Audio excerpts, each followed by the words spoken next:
오늘도 수요예배 나오신 성도님들 주님의 이름으로 축복하고 환영합니다. 어제 저녁에 이렇게 제가 체중계 위에 올라갔습니다. 그리고 소리를 질렀죠. 이럴 순 없어라고요. 대방문이 진행되면서 너무 맛있는 걸 많이 주셔가지고 적게 먹는다고 적게 먹는데 또 맛있으니까 사람 마음이 그렇잖아요. 이제 기본적으로는 차려주신 귀하게 차려주신 음식이니 많이 맛있게 먹어야지 하는 마음이 일단 있고요. 그리고 또 하나는 맛있어서 많이 먹기도 합니다. 그러니까 성도님들의 마음도 생각하지만 또 심지어 맛있기까지 해서 많이 먹거든요. 그래서 이렇게 방문 기간에는 체중계 잘 안 올라가 보는데 그런 거 있잖아요. 몸이 지금 이렇게 땡땡하게 이렇게 팽창하고 있다는 느낌 들어서 이거는 좀 확실히 반응이 온다. 그래서 올라가 봤더니 충격적인 숫자가 이렇게 빵 하고 터졌습니다. 그래서 올라가 가지고 막 이럴 수 없어 막 하고 이렇게 머리를 쥐어뜯고 어떻게 아직 한참 남았는데 이런 생각을 하고 있었는데요. 그러면서 동시에 이제 대방문의 부작용이 좀 체중이 조금 불어나는 것이라고 한다면 또 긍정적인 면은 성도님들 한 분 한 분 만나게 되면서 듣게 되는 이야기라는 생각이 들었습니다. 구역 방문을 하면서 어찌 보면 쉽게 꺼내지 못했던 이야기들, 그리고 또 만났다고 해서 다 속에 있는 처음부터 있는 얘기 다 꺼내시지는 않지만 언뜻 내비춰 주시는 그 작은 마음들이 어찌 보면 그 말을 듣게 하시기 위해서 주님께서 만나게 하시는 것 아닌가 하는 마음도 갖게 되었습니다. 그런 의미에서 살은 찌지만 성도님들의 이야기도 잘 듣고 기도하는 마음을 갖게 되는 귀한 대방문의 시간인 것 같습니다. 생각나실 때 우리 서로 구역 식구들을 위해서도 기도해 주시고 진행되는 이 구역 방문을 위해서도 기도해 주시고 제가 식단 조절 잘할 수 있도록 제 건강을 위해서도 기도해 주시기 바랍니다. 제가 예전에 이렇게 성도님들이랑 찾아와서 이렇게 누군가가 저에게 목사님 예수 잘 믿는 사람은 어떤 사람이에요? 라고 좀 편하게 오셔서 물어보신 적이 있습니다. 좀 당황스러운 질문이잖아요. 성도님들 어떠신가요? 예수 잘 믿는 사람 어떤 사람이죠? 일단 머릿속에 가장 쉽게는 사람이 떠오릅니다. 뭐 이제 어렸을 적 이렇게 뭐 말씀 들려주셨던 누구, 뭐 어떤 사람들, 이렇게 믿음의 본이 되는 사람들을 이렇게 이야기하는데 그분은 되게 진지하게 막 이거 꼬치꼬치 캐묻으셨어요. 예수 잘 믿는 사람 뭐예요? 뭐 이래도 돼요? 뭐 저래도 돼요? 뭐 시간 잘 지키는 사람 아니에요? 뭐 이렇게 계속 물어보셔가지고 이렇게 툭툭 주고받으면서 맞아요. 예수 잘 믿는 사람은 이런 스타일의 사람 아닐까요? 막 얘기를 했는데 이 얘기 끝에 결론이 뭐였냐면 묘하게 이런 말을 흘리시는 거예요. 맞아요. 그래서 그때 그분 있잖아요. 이문수님 뭐 이렇게 하면서 그분은 좀 예수님 잘 믿는 사람 같진 않아요 하면서 예수님 잘 믿는 사람이 누군지를 이야기하다가 예수님 잘 믿는 사람인 것처럼 보이지만 사실은 예수님 잘 믿지 않는 그 사람 맞죠? 이렇게 누군가의 뒷말로 이렇게 이야기가 이어지는 거 보면서 제가 약간 아차 싶었습니다. 왜냐하면 거기에 잘못 빨려 들어가면 어떻게 되냐면 맞아 내가 목사님이랑 얘기했는데 예수 잘 믿는다는 건 이런 거고 이 기준 안에서 그 사람은 예수 잘 믿는 게 아니라더라 라는 게 이렇게 공식화 되잖아요. 그래가지고 그런 이야기 막 하다가 아차차 싶어가지고 이렇게 대화의 주제를 빨리 이렇게 돌렸던 적이 있습니다. 그러니까 무슨 얘기냐 하면 예수 잘 믿는 사람에 대한 우리 나름의 기준이 다 마음속에 있어요. 구체적인 그리고 명백한 어떤 틀이 있습니다. 누군가는 예수 잘 믿는 사람이라 최소한 다른 사람들과 만날 때 약속 시간 잘 지키는 사람 이러고 믿는 사람도 있습니다.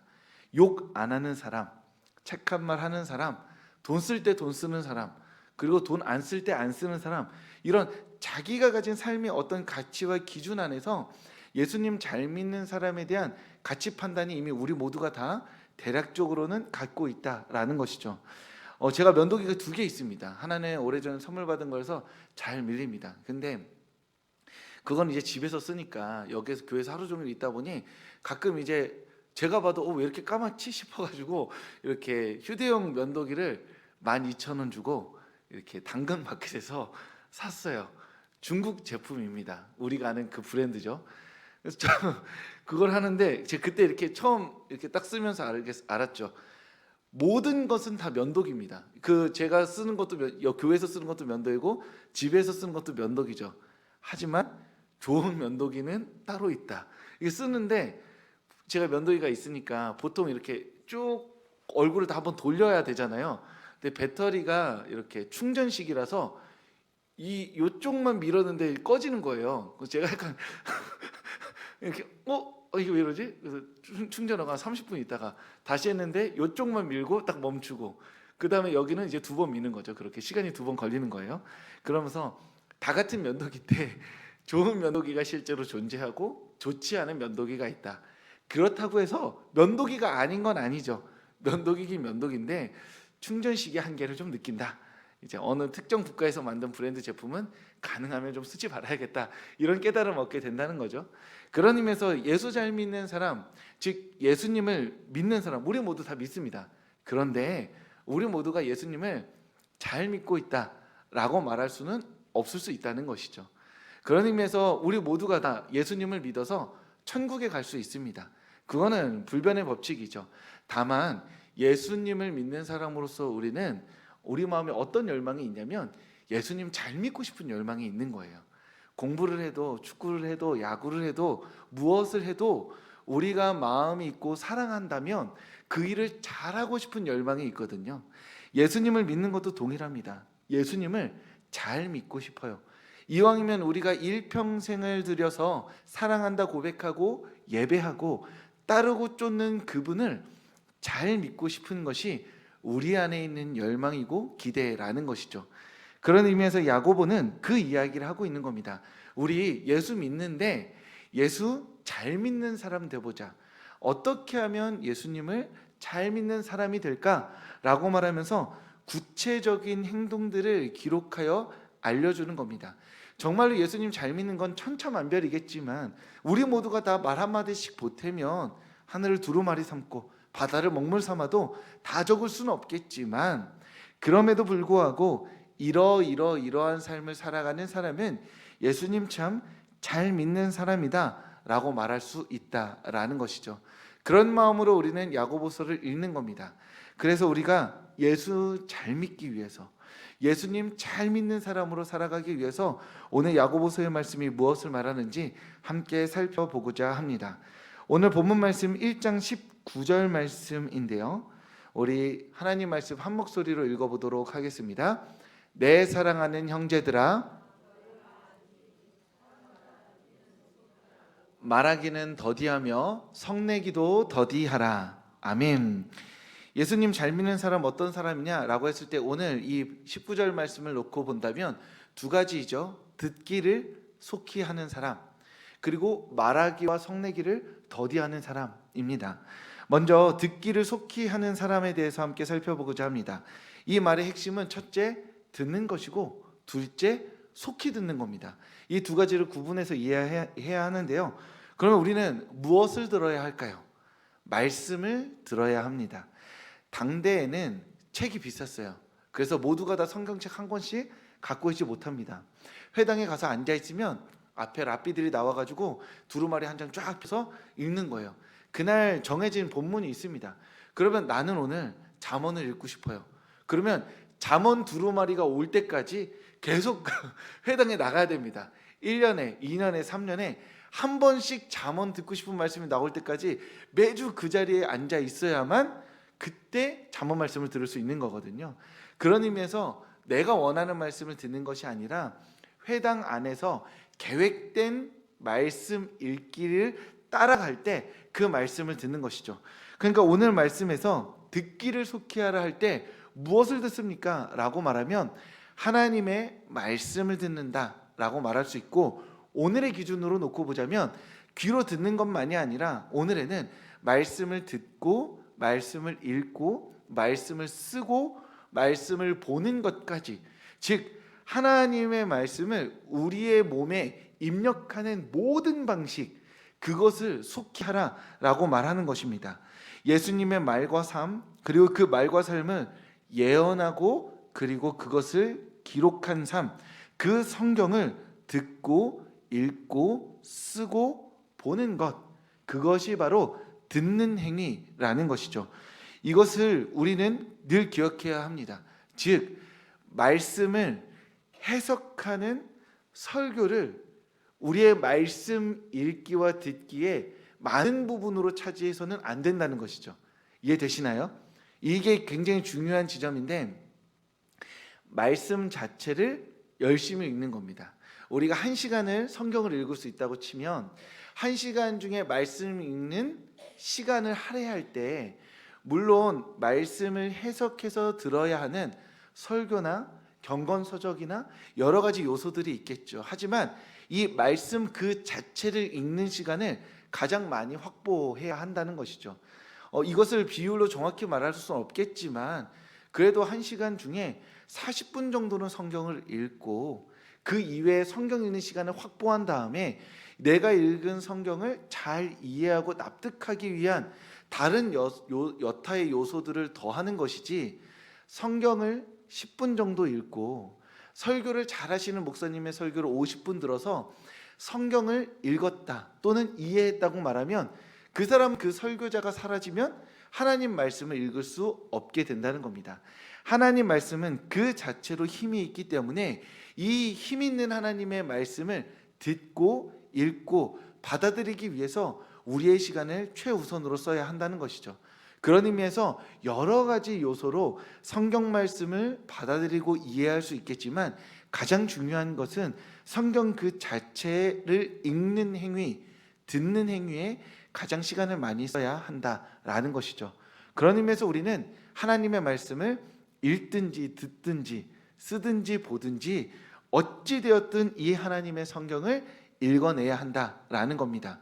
그런 의미에서 성경은 듣는 것뿐만이 아니라 어떻게 들으라고 하냐면 속히 들으라라고 이야기하죠. 여기서 속히는 빨리 우리가 흔히 아는 그 의미인데요. 원래의 본 의미대로 하자면 최우선으로 읽는다라는 것입니다. 즉, 이 성경을 읽을 때 내 삶에서 가장 가치 있게 나를 형성하는 기준으로서 읽어내라라는 것이죠. 그런 의미에서 속히 최우선으로 읽으라는 것은 마음의 태도이기도 하지만 물리적으로 먼저 읽는 것도 포함되어 있습니다. 자, 아침에 눈을 떴습니다. 그럼 뭐 하시죠? 네, 권사님.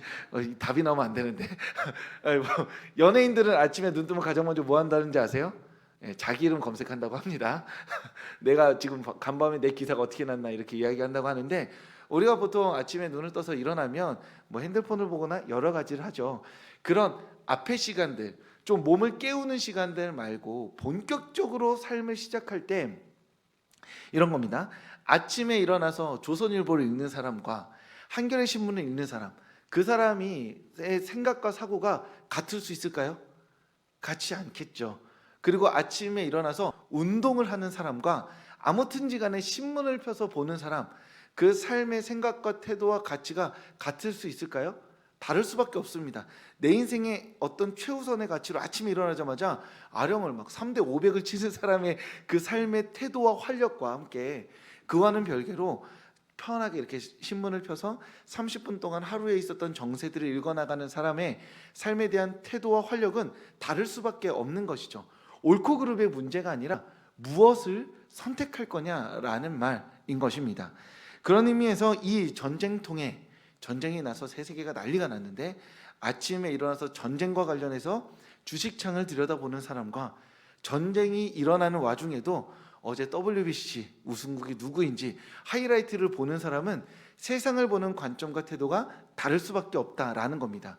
무엇을 하든 어떤 일을 하든 그리스도인은 어떤 존재이냐 하면 아침에 일어나서 삶을 본격적으로 시작하기 전에 내 삶에 가장 먼저 끼얹는 것이 무엇이냐 하면 하나님의 말씀을 끼얹는 사람이라는 겁니다. 그게 바로 속히의 의미인 것이죠. 나를 다스리고 나를 통제하고 나를 빚어가는 생각들이 있는데 그것을 무엇으로 선택할 거냐? 바로 아침에 일어나서 하나님의 말씀을 읽어라 라는 것입니다. 그런 의미에서 믿음의 선배들이 했던 성경 읽기의 여러 가지 방법들 중에 아침에는 하나님의 말씀을 묵상하고 점심에는 시편과 잠언과 전도서를 한 전씩 읽고 저녁에 자기 전에는 아침에 읽은 말씀을 되새기는 것, 이런 큰 성경 읽기의 루틴들이 믿음의 선배들이 개발하고 또 전해준 어떤 믿음의 방법이기도 합니다. 각자마다 성경을 읽는 방법이 있을 것이고 시간이 있을 것인데 오늘 야고보서 말씀은 속히 들으라라고 이야기합니다. 하나님의 말씀을 듣되 다른 생각들이, 다른 가치관들이, 다른 이야기들이 내 생각을 휘젓기 전에 먼저 하나님의 말씀 앞에 서고 많이 하나님의 말씀을 듣고 그리고 더 깊이 하나님의 말씀을 묵상하는 것, 그것이 바로 예수 잘 믿는 사람의 모습이라고 할 수 있다라는 것입니다. 이 자리 가운데 예수님을 믿기 위해 오신 성도님들, 우리 모두 예수님 잘 믿고 싶죠. 예수님 잘 믿기 위해서 말씀을 속히 듣는 성도님들 되시기를 소망합니다. 말씀을 여러 방향으로 여러 방식으로 듣되 가장 먼저 나의 삶에 그 말씀을 펴고 그 말씀 앞에 멈춰 섬으로써 내가 가장 가치 있게 여기는 것이 하나님의 말씀임을 믿음으로 고백하며 하루를 시작하는 성도님들 되시기를 소망합니다. 그리고 예수님 잘 믿는 사람은 두 번째로 무언가를 하지 않는 사람인데 아까 말씀에 읽었듯이 말하기와 성내기를 더디하는 사람입니다. 그런데 굉장히 특이해요. 왜냐하면 말하는 것과 성내는 것을 한 묶음으로 보고 있는 겁니다. 그러니까 지금 하나님의 말씀을 따른다면 제가 지금 수요예배 때 계속 말하고 있는데 말을 하면 할수록 이게 뭔가 좀 잘못된 행동이 되는 거죠. 방문할 때, 대방문할 때 목사님 하나님께서 말하기를 더디하라 하셨는데 대방문하시면서 아침 10시부터 저녁 6시까지 이렇게 말씀을 많이 하시니 할수록 손해입니다 라고 볼 수도 있는 거예요. 농담 삼아 말씀드렸지만 중요한 것은 무엇이냐면 단지 말하는 것이 아니라 그 말에 무엇을 담느냐. 만약 당신이 말하는 것에 있어서 화가 그 안에 담겨 있다면, 성냄이 담겨 있다면 그것을 더디하라. 더디함으로써 우리는 예수님 잘 믿는 사람이 될 수 있다라고 말하고 있는 것입니다. 그러면 왜 화를 낼까요? 최근에 화 내보신 적 있으신가요? 네, 여기 오기 직전에 뉴스 보면서 이렇게 스포츠 보면서 여러 가지로 우리가 화를 낼 때가 있죠. 저는 화를 많이 안 내는 편인 것 같아요. 화를 많이 안 내는 편인 것 같은데 왜 화가 나느냐 하면 성경의 전체 맥락에서 보자면 내 삶의 주인이 나일 때 화가 나는 겁니다. 내가 내 삶을 통제하고 싶을 때, 근데 내 뜻대로 통제가 안 될 때 내 입에서 나오는 것이 내 안에 분노가 되는 것이죠. 창세기의 대표적인 이야기가 있습니다. 가인과 아벨의 이야기가 있죠. 하나님께 제물을 바쳤어요. 하나님이 안 받으셨습니다. 화가 나요. 어떻게 해요? 가인이 아벨 동생을 죽입니다. 왜요? 죽일 수 있을 만한 사람이기 때문이죠.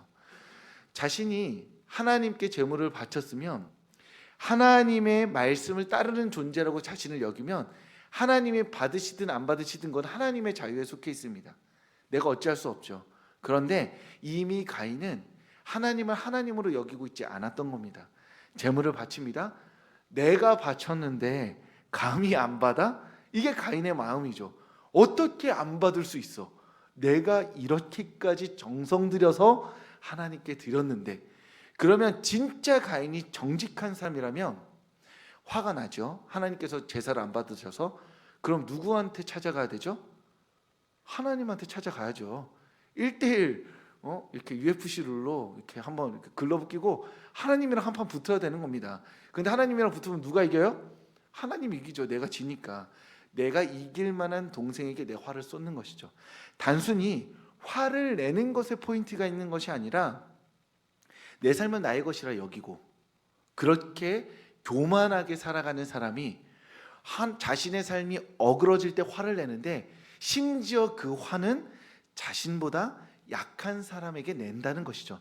그건 예수 잘 믿는 사람 아니라는 겁니다. 예수님 잘 믿는 사람이 화를 낸다면 그 화를 나보다 더 강한 사람, 이 시스템과 제도를 망가뜨리고 있는 사람, 그래서 우리 모두를 곤경에 빠뜨리게 하는 사람에게 정의로운 분노로 일어나는 것에 대해서는 성낸다고 말할 수 없습니다. 자신이 손해를 감내하면서까지 그렇게 목소리를 높이는 것이기 때문에 우리는 그 사람들을 향하여서 용기 있다 말하고 정의롭다 말하는 것이죠. 하지만 대부분의 사람들은 그렇지 않죠. 자신의 분노를 낼 만한 사람, 만만한 사람에게 내고 있습니다. 화낼 때 누구도 순교하는 마음으로 내가 오늘 이 화 한번 딱 내고 어떻게든 해보겠습니다 라고 생각하는 사람 없습니다. 화는 반드시 자기보다 약한 사람에게 내게 되어 있습니다. 예수님 잘 믿는 사람은 자신의 분노를 꺼내지 않는 사람이지만 동시에 자신의 화를 꺼낼 때 약한 사람에게 내지 않는 사람이기도 하다는 것이죠. 세상을 바라보는 눈을 약육강식의 눈으로 보고 나보다 강한 사람과 나보다 약한 사람을 아주 섬세하게 구분해서 내가 화를 내도 되는 사람과 내지 말아야 되는 사람을 끝까지 구분하면서 살아가는 사람, 그 사람이 화날 때 화를 마음대로 내는 사람이라는 겁니다. 그런 의미에서 화를 자주 내는 사람, 게다가 그 화를 자기보다 약한 사람에게 내는 사람은 예수님 잘 믿는 사람이 아니다라는 것이죠. 그런 의미에서 우리는 우리의 삶을 돌아볼 수 있어야 하는 것이죠. 우리는 언제 화가 나나요? 나의 삶이 예수님에게 달려있다고, 나의 삶의 주권이 예수님에게 있다고 믿는 사람은 내 삶이 어그러질 때 화를 내는 것이 아니라 예수님께 찾아가죠. 하나님께 찾아갑니다. 내가 오늘 읽은 말씀에 머무릅니다. 하나님 왜 그런 거죠? 나는 이해할 수 없습니다. 바깥으로 나보다 약한 사람에게 화를 쏟아내기 이전에 말씀 안에서 내 삶을 재해석하고 믿음 안에서 이 삶을 받아들이고자 노력한다는 것이죠. 하지만 예수님을 잘 믿지 않기 때문에 말씀에 속히 서지 않고 화내기를 급히 함으로써 자신의 마음을 바깥 곳에 쏟아냄으로써 자신이 예수님은 믿고 있지만 예수님은 잘 믿지 않고 있는 사람임을 드러내게 되어 있다라는 것입니다. 그런 의미에서 수요예배 나오신 성도님들, 우리가 앞서 말씀드렸던 것처럼 말씀 듣기를 속히 하는 성도님들 되시기를 소망합니다. 그리고 우리 안에 내 마음과 내가 계획과 내가 생각한 모든 것들이 어그러져서 쏟아질 것 같은, 폭발할 것 같은 그 분노가 내 입술 앞에서 나를 간질간질거리며 이것을 쏟아냄으로써 속 시원한 삶을 살아가라 라고 말할 때, 그때 속히 말씀 앞에 서서 하나님의 말씀으로 내 삶을 해석하고 말씀 앞에 나의 분을 쏟아냄으로써 하나님의 은혜로 나를 다스리실 수 있는 우리 서울교회 성도님들 되실 수 있기를 주님의 이름으로 축복합니다.